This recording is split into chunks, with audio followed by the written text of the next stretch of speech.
Tasha Delay, and welcome to the 100-day Ngondro Retreat.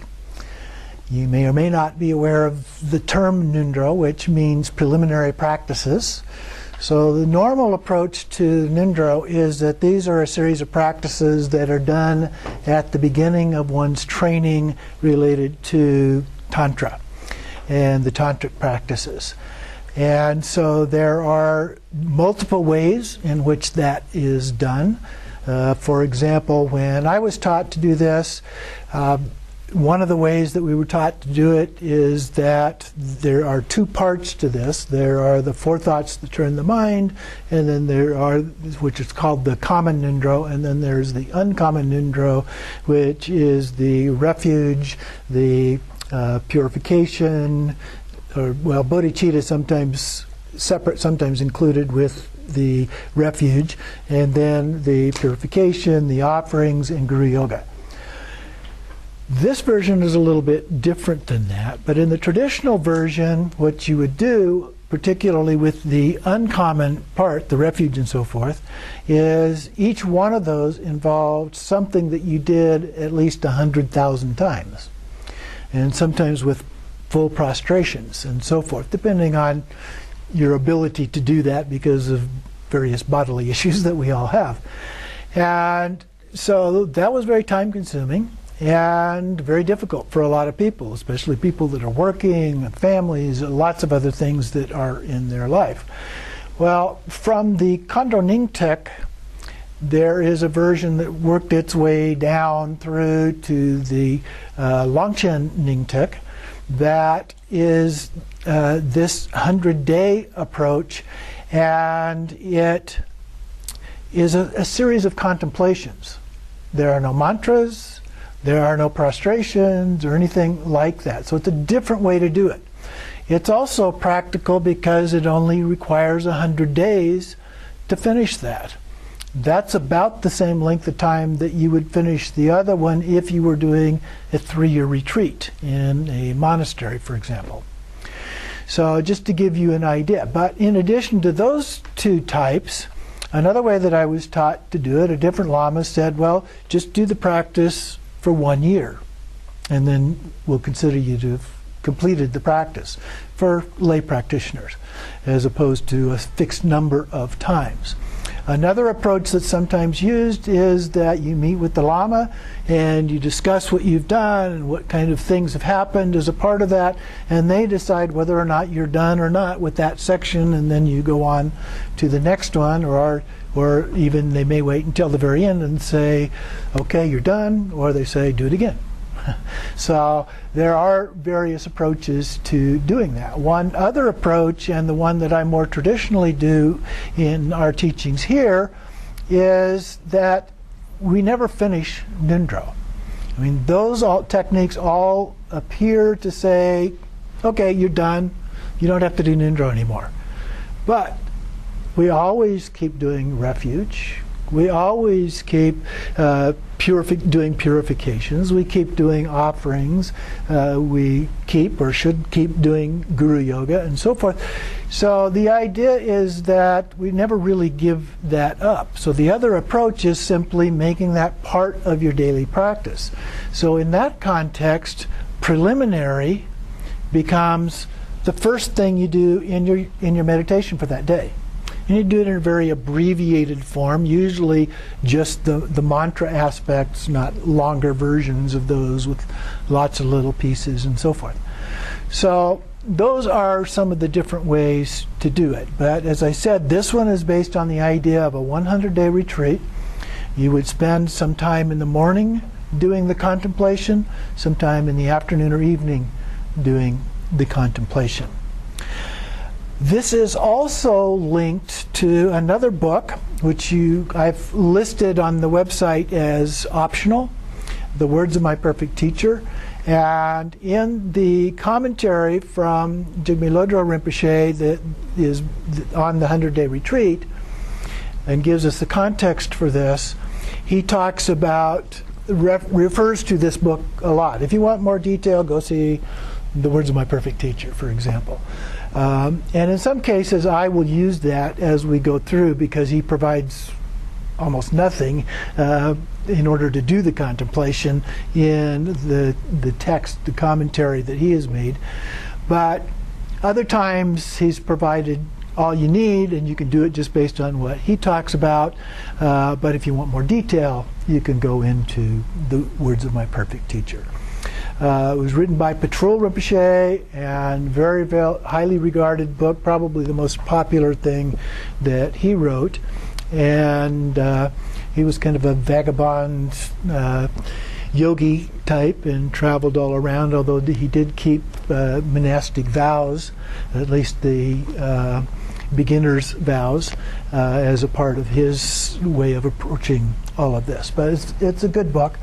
Some people think that it's a little bit extreme in some areas, but that was the way he approached things.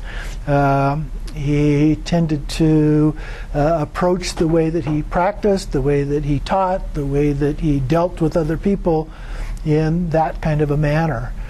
So no need to get all upset about some of the things that he has to say. We'll talk about a few of those as we go through, because most people are not quite as radical as he is with respect to some of those things. So it's not required that you look at it in exactly that way. So I wanted to give that little bit of an introduction to Ngondro and the way that it is practiced.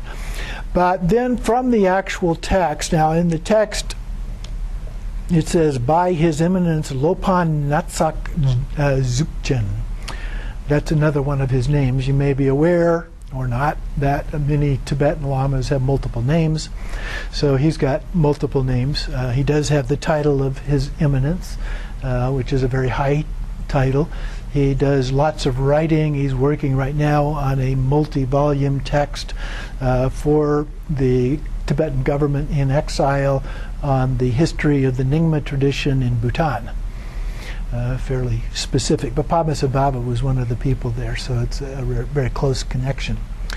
So I'm going to be using this, and this is available if you go online to the website under the opening section, which is divided into topics. The topics correspond to the weeks for this, and you can go in, and down at the bottom you'll see a little place there where you can download the PDF file for the first 7 weeks.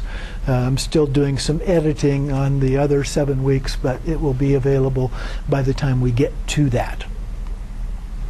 But I wanted to just read through the first part of the introduction here, which is something that kind of sets the stage for all of this. I bow down and prostrate at the stainless feet of the lotus of my kind and precious Guru. He is the manifestation of all the past, present, and future Buddhas, and the Vajradhara, who is the main deity and who is also the holder of all the mandalas. May my mind be blessed. With your great compassion, you embraced this turbulent and degenerate world and made 500 mighty aspirations. You are as exalted as the white lotus. Whoever hears your name shall never return to samsara. Most compassionate teacher, to you I pay homage. From the Yugyan Island lotus, you, the manifestation of Buddha, who was born miraculously self-arising, whose magnificent perfection in qualities and minor marks emanate, O Padmasambhava, please come and sit in the lotus seat of my mind. To the Vidyadhara gurus of the wisdom, symbolic and oral lineages, the Yidam deities with peaceful, passionate, and wrathful demeanor, and the Dakinis of the 3 sacred places, as well as the 3 lineages of protectors, to the all-pervasive deities of the 3 roots, I respectfully pay homage. You know all the sufferings from the 3 realms exactly, and I'm trying to eliminate the blaze of the hell realms, etc. Here, and for the sake of the limitless beings, please, noble masters, energize me and kindly give me the power and blessing. Please remind yourself that I will liberate all sentient beings to Buddhahood. Therefore, I will listen to Dharma teachings and practice diligently to know what conduct is to be adopted and what conduct is to be avoided during the time of the teachings. The teaching is on the preliminary practices of the Zopa Chempo, Longchen, Nyingtik, which guides you toward enlightenment within a single lifetime. If you have sharp faculties, I will explain this profound doctrine. Buddha Shakyamuni said he taught 21,000 of the Vinaya collection for the liberation from desires. He also taught 21,000 of the Sutra collection for the liberation from anger. He taught 21,000 of the Abhidharma collection for the liberation from ignorance, and he taught the 21,000 of the fourth collection of liberation from all three of these poisons. So the three poisons there being desire, anger, and ignorance. Okay? So that's a nice introduction to that. He doesn't say here who that came from. My guess is it's probably from Jigme Lingpa. I don't know for sure, but I think that's where it probably came from.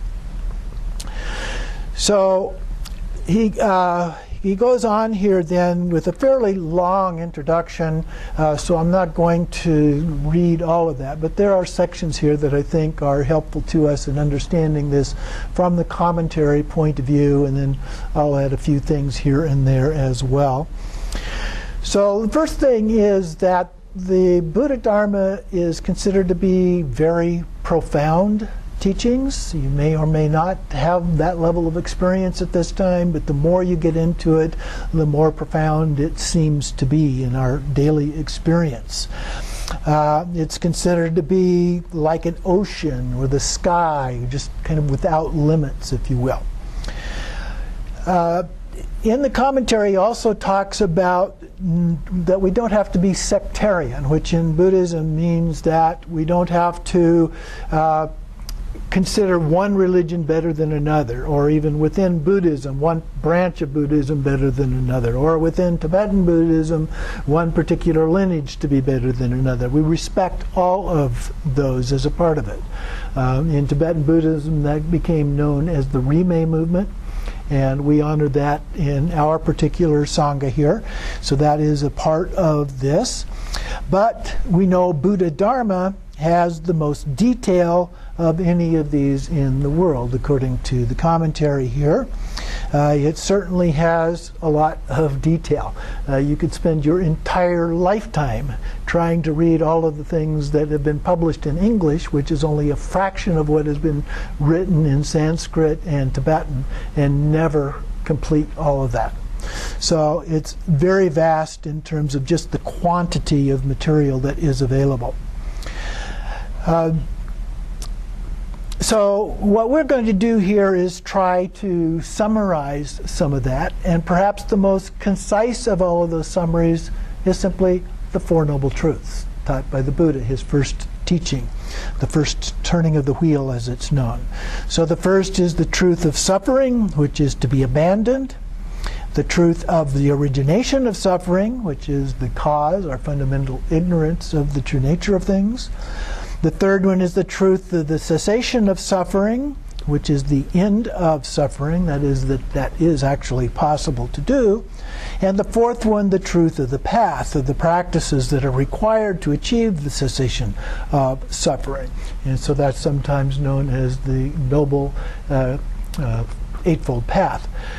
It's also sometimes summarized in a little bit more concise version, which is the three trainings of the mind. And so those deal with ethics, meditation, and wisdom aspects of that. So different ways of articulating that. Every Dharma practice, though, is based on the Four Noble Truths. And once you know those truths fairly well, you can see that and how it's embedded, where it's embedded in all of those. So that's the very essence of the instructions. Then he goes into a little bit more detail here about some of the elements of that. So, for example, suffering itself, the truth of suffering. He talks about the three sufferings: the suffering, the suffering of change, and the suffering of conditioning. So the suffering basically are things like pain and mental anguish types of experiences we may have. The suffering of change is when things change and we don't like what happened, or we wanted something different to happen and it didn't, and so forth. So change can always be an issue for us. Sometimes it happens in ways that we actually like, but not always. And then the third one, the suffering of conditioning, is a more all-pervasive kind of sense that things just aren't as good as they could be, that they're imperfect, that we have a sense of dissatisfaction, that we can't get the things that we want to have happen in the world. We still don't have world peace. All of these things that you could bring up. And so it's those type of things. And then he goes on to say suffering does not come without a cause. So there's always a cause and a result. And that is karma. Karma literally translates as action. And so the action is related to something causing something to happen and something resulting from that.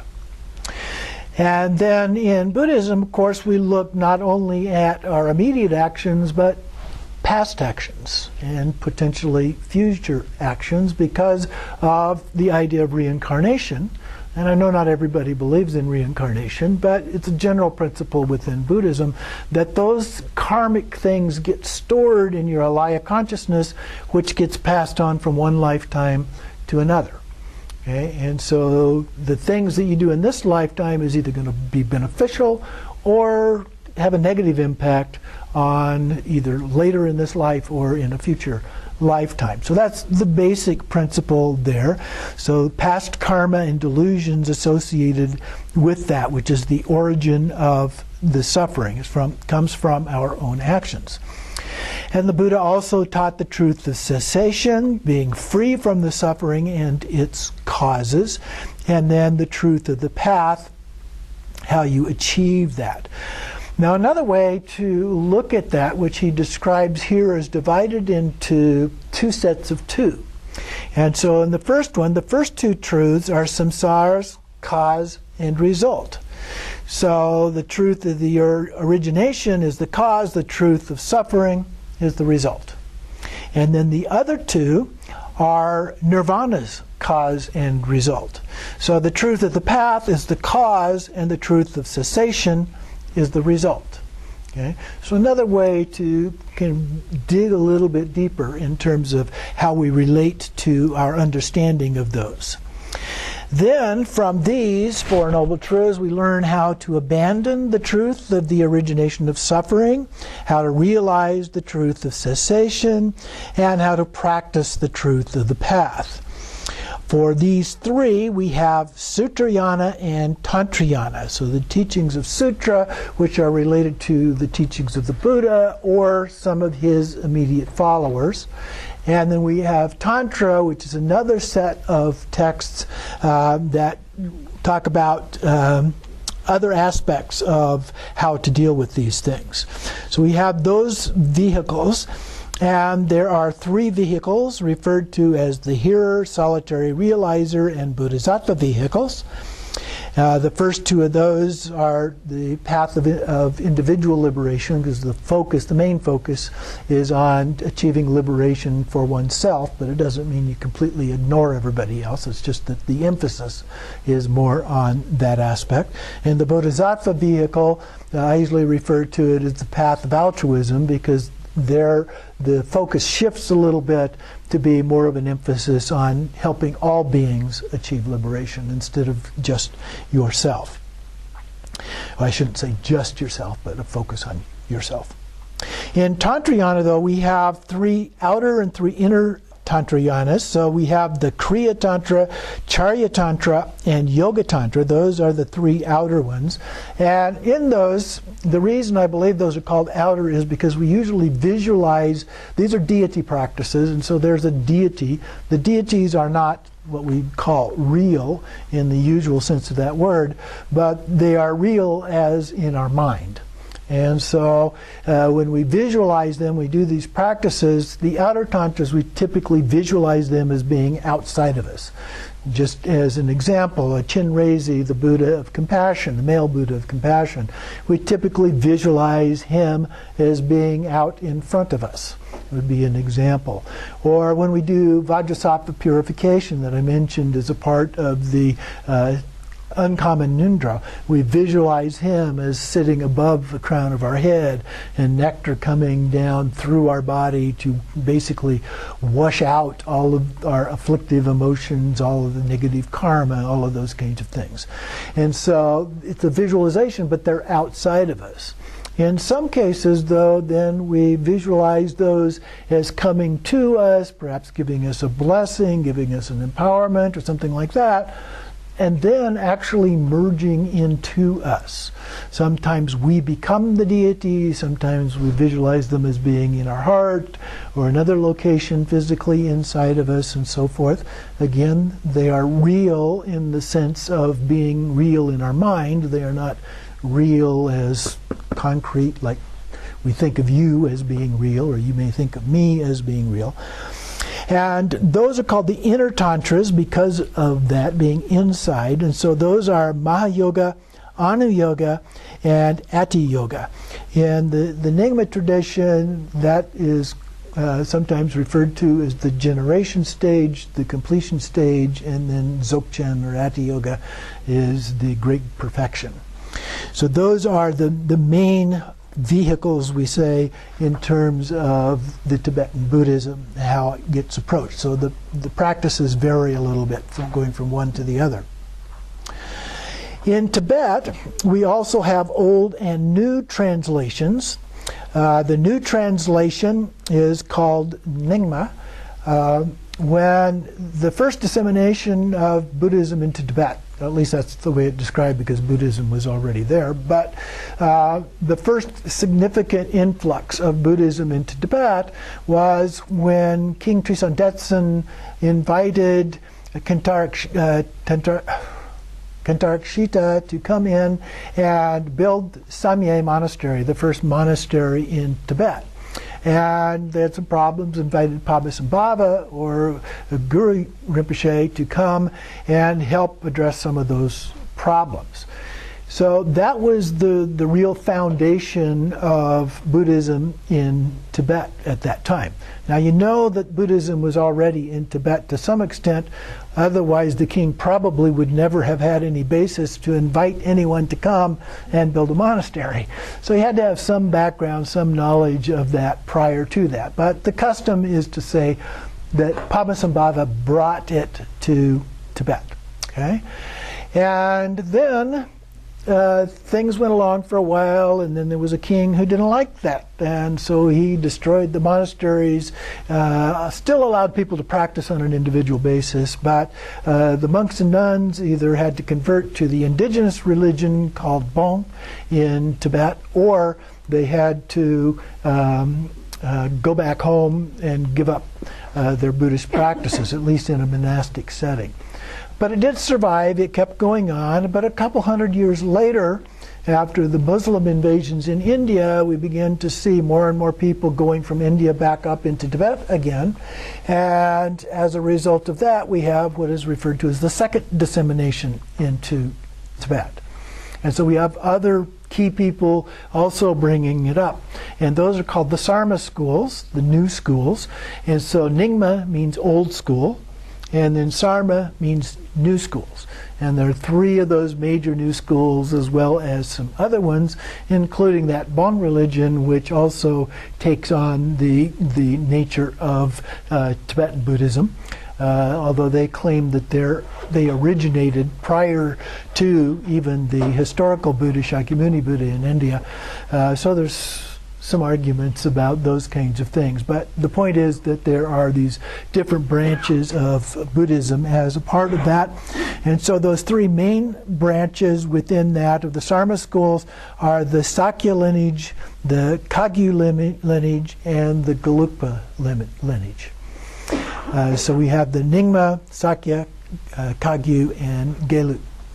Those four are the primary, then Bon, and then there's another one that's just been recognized fairly recently that existed and then was kind of had to go underground because of some political things, called the Jonang, that has been since come back and recognized by the Dalai Lama as a significant branch as well. So what is considered to be the most significant of all of these different things is the Dzogchen tradition, the Great Perfection approach, and because of its directness to attaining enlightenment within a single lifetime. It's a very direct approach, but it's also important to have a good solid foundation before you jump into that, or the likelihood is you're not ever going to really get it.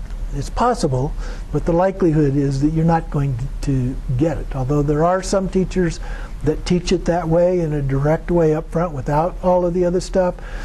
Some of the people who have done that in the past have backed off from that because of what I just mentioned, and have gone back to a process of teaching more of the preliminary things to help people be prepared for that, which is the way that we do it here. So the Dzogchen lineage is the most essential and superior lineage among all of these. Maybe a little bit of bias in that kind of a statement.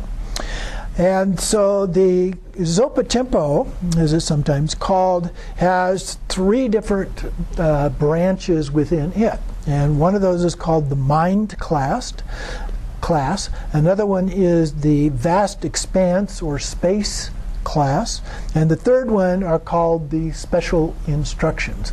Most of what is taught today in terms of Dzogchen are those special instructions. There are a few things that we use in our classes on that have a little more, go into those other two a little bit more. So we practice the special instructions primarily, and they came down through three different transmissions as well. There's called the long transmission, the short transmission, and the profound transition of pure view. The long transmission is a part of the what is called the canon, and it came through the translator Vajrasattva. And then the short transmission is called the treasure transmission, also was transmitted through Vajrasattva. And then the special instructions were transmitted through Vimalamitra and Padmasambhava, the same Padmasambhava that I was referring to a little bit ago. The root text for the special instructions is the Vima Nyingtik and Ngondro Retreat. The Vima Nyingtik came from Vimalamitra, and the Ngondro Retreat from Padmasambhava. So these two separate texts. These were transmitted then down through Longchen Rabjam, or Longchenpa. And Longchenpa then wrote those up in a written form, and then wrote a commentary on each one of those, and then wrote kind of an overall commentary on all of those together.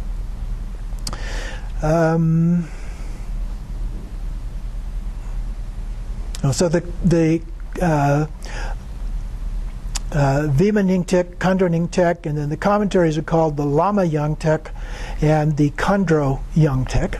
And the fifth one that he wrote overall is Zambo Nyingtik as a part of that. And the collection is called the Nyingtik Yabshi, which we happen to have a copy over here on our shelves. In the red copies over there, you see those. That is exactly what is in those. So this Longchen Nyingtik came down from Jigme Lingpa, and this is considered to be the most accomplished scholar among all of the Indian and Tibetan masters. He was doing some meditation in a cave called Chimpu, close to Samye, the monastery, and had this vision of Padmasambhava and Yeshe Tsogyal. So Padmasambhava and his consort, Yeshe Tsogyal, who did practice there, and also of Longchen Rabjam, or Longchenpa.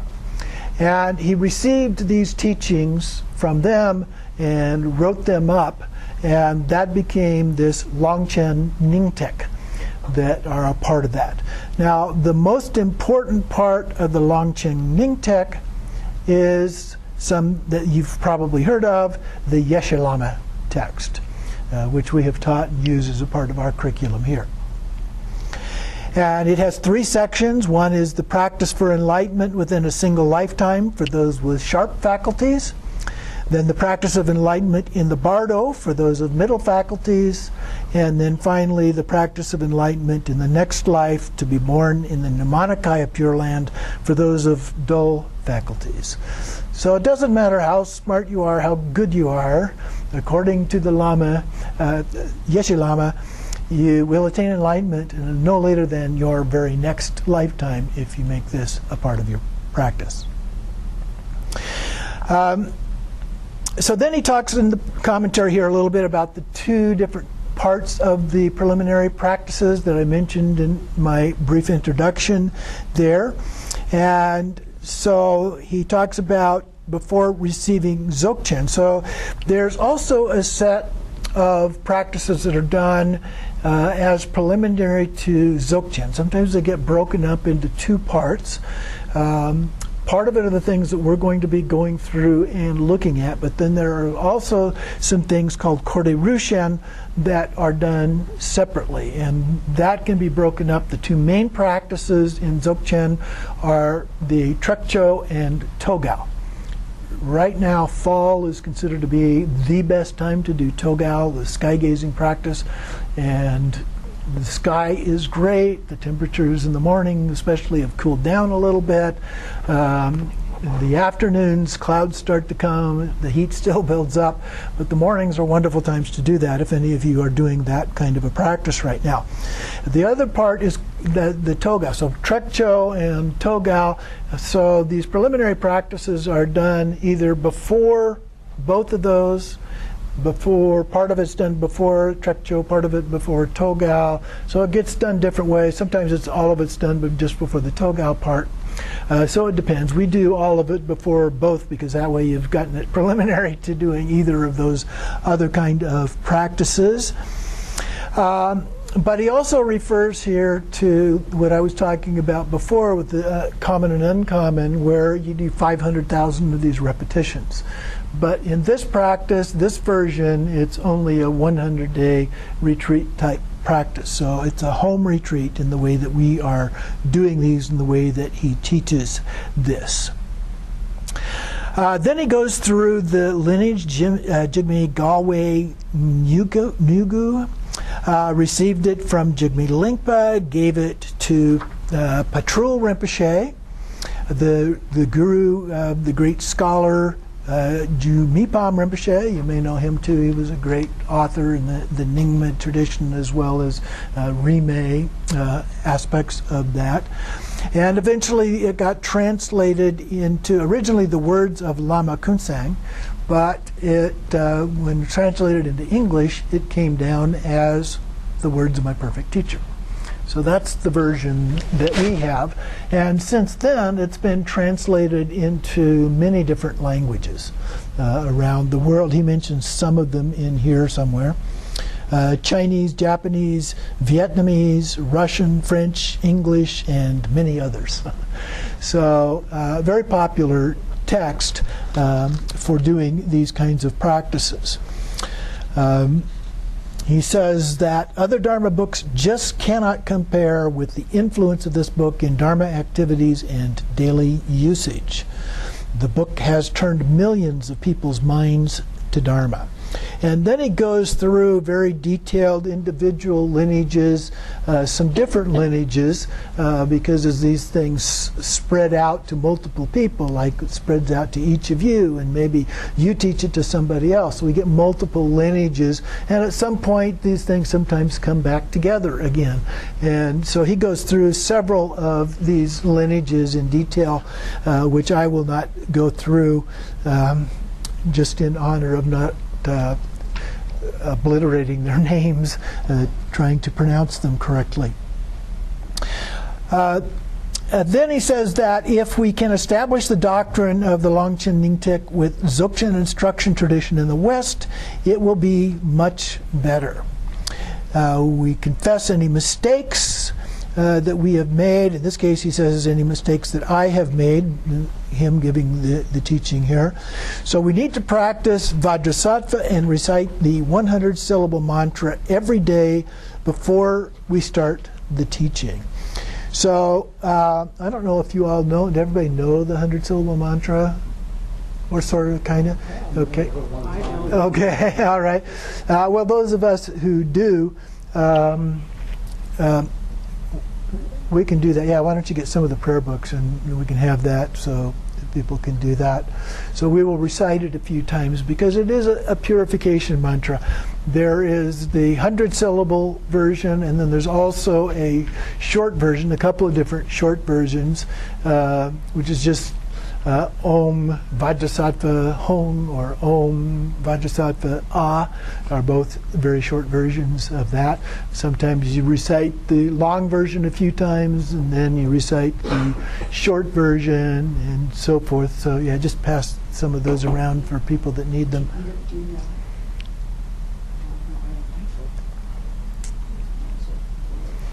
I think it's on page 2, the top of page 2.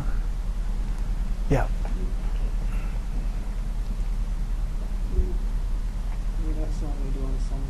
Mm-hmm.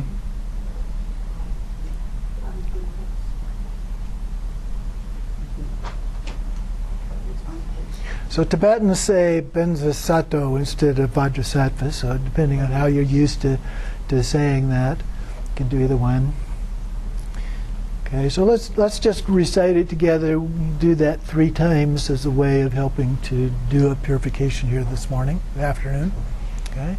Om Benzasato Samaya Manupalaya Benzasato Tenopa Tishtadrido Mebawa Sutokayo Mebawa Supokayo Mebawa Anurakto Mebawa Sarvasiddhi Me Prayatsa Sarva Karma Sutta Me Sittam Shriya Kuru Hong Ha Ho Bhagavan Sarva Tata Kata Pensa Mame Munsa Pensa Bhawa Maha Samaya Sato Om Benza Sato Samaya Manupalaya Benza Sato Tenopa Tishtadrido Mebawa Sutokayo Mebawa Supokayo Mebawa Anurakto Mebawa Sarvasiddhi Me Prayatsa Sarva Karma Sutta Me Sittam Shriya Kuru Hong Ha Ho Bhagavan Sarva Tata Kata Pensa Mame Munsa Pensa Bhawa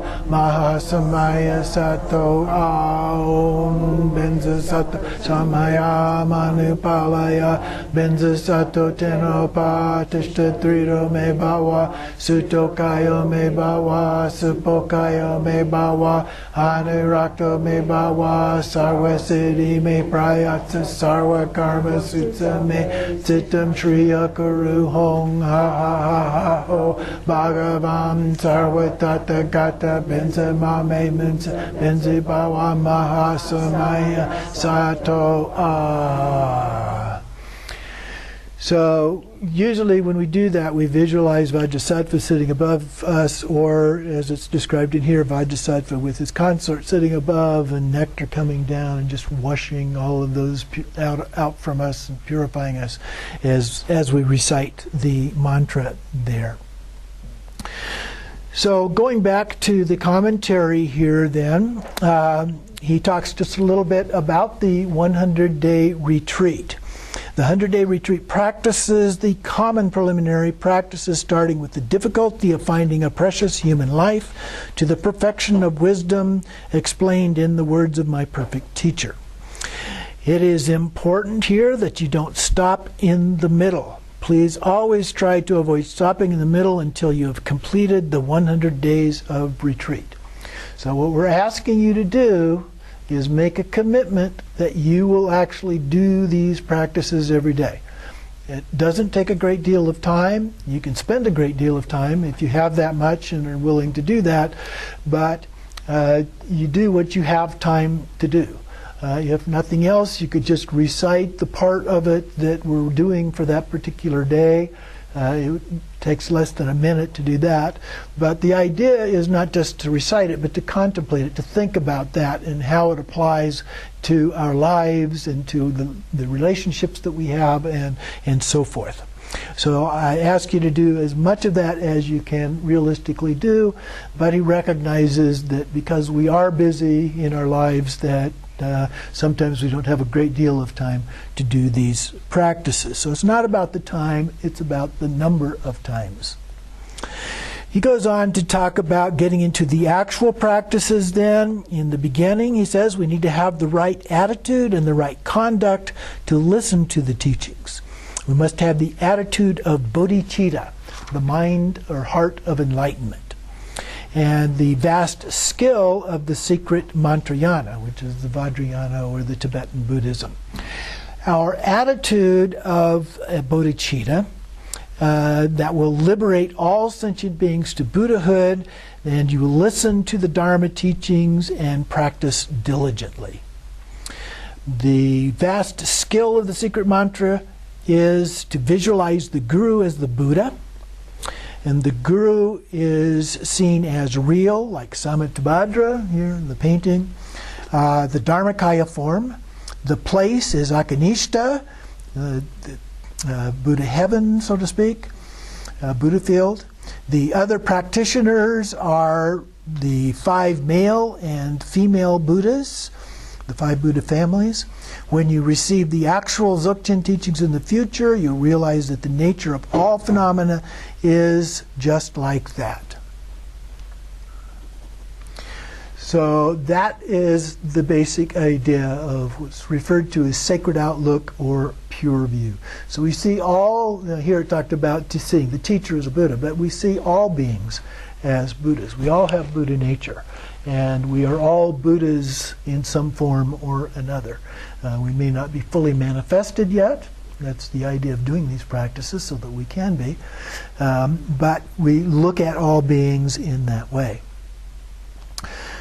The right conduct while listening to the teachings is described in terms of what to avoid and what to do. Those to avoid are, and these are some different sets of things here. So the first one is the 3 defects of the pot. The second one are the 6 stains, and the third one are the 5 wrong views, wrong ways of remembering. So first one is the 3 defects of the pot, which is as a metaphor. So we have this pot, and if the pot is turned upside down, nothing goes in, right? So it's like during the teaching. If you don't listen with mindfulness, you're not going to get anything out of that. So that's the first of the defects. The second of the defects is if it has a hole in the bottom. Okay? It goes in, but it doesn't stay. It leaks out. So the same thing, similarly, if you cannot remember the teachings when you practice, you can make many mistakes. So it's important to listen carefully and take notes. The third one is that the pot has poison inside. So if the pot has poison inside, anything else that you put into it is also going to be poisoned. So similarly, when you listen to the teachings, then if your motivation is with poison, then that will become poisoned and you will have an impure mind. So when you start to receive the teachings, check your motivation and change to the view, the pure mind, and then listen, remember, listen with focus, and take notes, and listen with a pure mind. So those are the instructions on how to listen with the metaphor of the 3 defects of a pot. The 6 stains are proudly believing yourself superior to the Guru. The second, not having faith in the Guru and his or her teachings. The third, not making an effort to listen to the teachings. Fourth, letting your mind wander. Fifth, sinking inwardly, just going inward so it's not you coming in. And sixth, feeling too tired to listen, especially if they take a long time. Okay, so those are actually fairly close to some of the three defects of the pot. And so you want to avoid those 6 stains. And if you have strong faith in the guru and his or her teachings, then the other stains naturally do not arise as much. So that's the key part of all of this. The conduct of what to do are described in 4 metaphors, 6 transcendent perfections, and 3 other modes of conduct. We like lists in Buddhism. So the first metaphor, it comes from the sutra arranged like a tree. It says, "Noble one, you should think of yourself as someone who is sick, of the Dharma as the remedy, of your spiritual friend, which is the teacher, as the skillful doctor, and the diligent practice as the way of recovery." Sometimes the 4 Noble Truths are actually taught in that way as well. The 6 transcendent perfections are to make excellent offerings, such as flowers and cushions, to put the place in order and control your behavior, to not harm any living being, to have genuine faith in the teacher, to listen to his or her instructions without distraction, and to listen to him or her in order to dispel your doubts. And so these are the 6. Or rather, I don't know if I said this correctly, the last one was to question him in order to dispel your doubts. So ask the questions. If you're not sure about something, it's important to ask. And then, for example, he says, when we arrive, if we're the first person to arrive for the teachings, then we do as much as we can to help prepare it for the teachings, make it ready for when the guru arrives. Arrange the throne, the chairs, and so forth, whatever things are there. Make offerings, help set up the shrine. Those are things that you can do. When concluding the teachings, clean your cushion, put it back where it belongs. When you clean the Dharma teaching place, you'll get Dharma blessings. Excuse me. So also, you can practice the 6 perfections: generosity, discipline or ethics, the patience, diligence, concentration, and wisdom. The other modes of conduct in the Vinaya are: do not teach those who have no respect, who cover their heads although in good health, who carry canes, weapons, and parasols, or whose heads are swathed and in turbans. So these are the Vinaya rules for monks and nuns. The general rule in this kind of an environment is to uncover your head, so you don't have something covering your head as a part of that. There's an exception, he says, for the needs of those who are sick during the teachings. Young people and those who have no problems with the body should sit on cushions on the floor. Many of us are a little bit older, and so sometimes it helps us to be able to sit on cushions. To sit at a lower place than the teacher. That's part of the reason for having these thrones, is so that the teacher is elevated a little bit and you're not at the same level. But I know many of the teachers who would sit on the floor along with everybody else while giving teachings, or maybe just sit a slight bit up from that. Wear nice clothes and do not wear improper clothing trying to show off part of your body. Look at the Guru's face with respect. So those are a number of different things that are taught here about how to prepare for and listen to and participate in the teachings. Then first you need to learn the Dharma. After that you need to practice and get a lot of experience in the Dharma. And then after that, there are 2 ways to take care of the Dharma. First, do the practice and achieve liberation. The other is to take care of students and spread the Dharma activities to the world. Therefore, When you listen to the teaching, you generate great intention. So that is the key part here, is developing that level of intention as a part of that. So the 5 wrong ways of remembering are: avoid remembering the words but forgetting the meaning, or remembering the meaning but forgetting the words; avoid remembering both but without understanding; remembering them out of order, or remembering them incorrectly.